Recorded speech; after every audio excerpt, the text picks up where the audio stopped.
आपकी किताब विज्ञान जीवन में एक रहस्य के अनुसार बिग बैंग एक ऊर्जा की प्रारंभिक अवस्था से उत्पन्न घटना है। इसका मूल कारण ऊर्जा एनर्जी का स्वयं के साथ संतुलन बनाने का प्रयास था।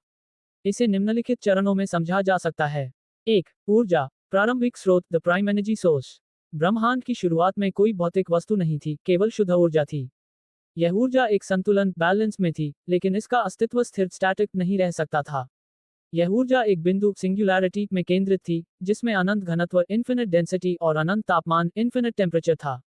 इस बिंदु को हम विधाता की अवस्था state of the prime creator कह सकते हैं, जो ऊर्जा की सर्वोच्च स्थिति थी। 2. ऊर्जा का असंतुलन अम्बैलेंस इन एनर्जी।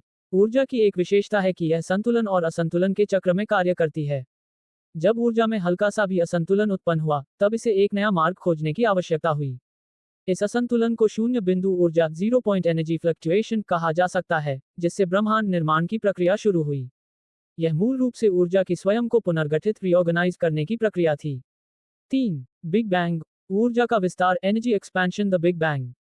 जब ऊर्जा अपने संतुलन से बाहर निकली, तो उसने तेजी से फैलना एक्सपेंशन शुरू कर दिया। ये फैलाव समय और स्थान टाइम एंड स्पेस की उत्पत्ति के रूप में प्रकट हुआ।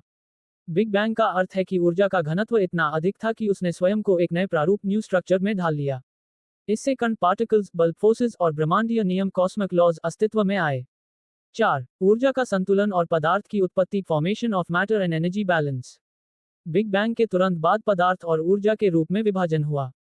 पदार्थ मैटर जो भौतिक दुनिया बनाता है, विपरीत पदार्थ एंटी मैटर जो पदार्थ का उल्टा रूप होता है। ब्रह्मांड में प्रारंभिक अवस्था में ऊर्जा के कंपन क्वांटम फ्लक्चुएशंस ने पदार्थ और ऊर्जा के संतुलन को तय किया। यही कारण है कि कुछ स्थानों पर गैस के बादल बने, कुछ जगह ग्रह और तारे बने, और कुछ जगह केवल शून्यता बची। 5. बिग बैंग के बाद ऊर्जा की यात्रा energies journey after the big bang. Big bang के बाद ऊर्जा का पुनर्गठन रेफॉर्मेशन ऑफ एनर्जी हुआ। प्रारंभिक समय में ब्रह्मांड बहुत गर्म, एक्सट्रीमली हॉट और घना डेंस था। जैसे जैसे ये फैला, ऊर्जा ठंडी हुई, जिससे कणों ने परमाणु एटम्स और फिर बड़े तत्व एलिमेंट्स बनाए। धीरे धीरे गुरुत्वाकर्षण ग्रेविटी के प्रभाव से गैस के बादलों से तारे और आकाशगंगाएं बनी। ब्रह्मांड का ये क्रमिक विकास आज भी जारी है। 6. बिग बैंग और ऊर्जा का चक्र big bang as a cyclic energy process. आपकी किताब के दृष्टिकोण से बिग बैंग सिर्फ एक घटना नहीं है, बल्कि ऊर्जा का चक्रीय रूप साइक्लिक फॉर्म ऑफ एनर्जी है। ब्रह्मांड अनंत ऊर्जा इन्फिनिट एनर्जी का एक नया स्वरूप है, जो समय समय पर संकुचित कॉन्ट्रैक्ट और विस्तारित एक्सपैंड होता है। ये चक्र तब तक चलता रहेगा, जब तक ऊर्जा पुनः संतुलन की अवस्था में नहीं पहुंच जाती।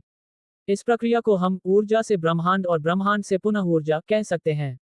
निष्कर्ष कंक्लूजन। बिग बैंग किसी ईश्वर की देन नहीं, बल्कि ऊर्जा के स्वाभाविक संतुलन की प्रक्रिया थी।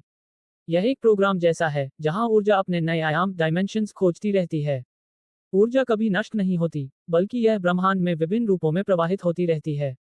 अगर यह सिद्धांत सही है, तो संभव है कि हमारे ब्रह्मांड से पहले भी कोई ब्रह्मांड था, और इसके बाद भी कोई नया ब्रह्मांड जन्म ले सकता है। आपकी किताब के अनुसार मुख्य विचार। 1. ऊर्जा ही ब्रह्मांड की वास्तविक विधाता है। 2. बिग बैंग ऊर्जा के संतुलन का परिणाम था, न कि कोई चमत्कार। 3. ऊर्जा हमेशा अस्तित्व में थी और रहेगी, केवल इसका रूप बदलता रहता है। 4. ब्रह्मांड का निर्माण और विनाश एक चक्रीय प्रक्रिया हो सकती है। 5. हर जीव और वस्तु उसी ऊर्जा का हिस्सा है, जिसने बिग बैंग को जन्म दिया था। इस सिद्धांत के अनुसार हम सब उसी ऊर्जा से बने हैं जो कभी बिग बैंग के समय अस्तित्व में थी, और यह संभव है कि हमारा ब्रह्मांड भी किसी बड़े सिस्टम का केवल एक छोटा हिस्सा हो।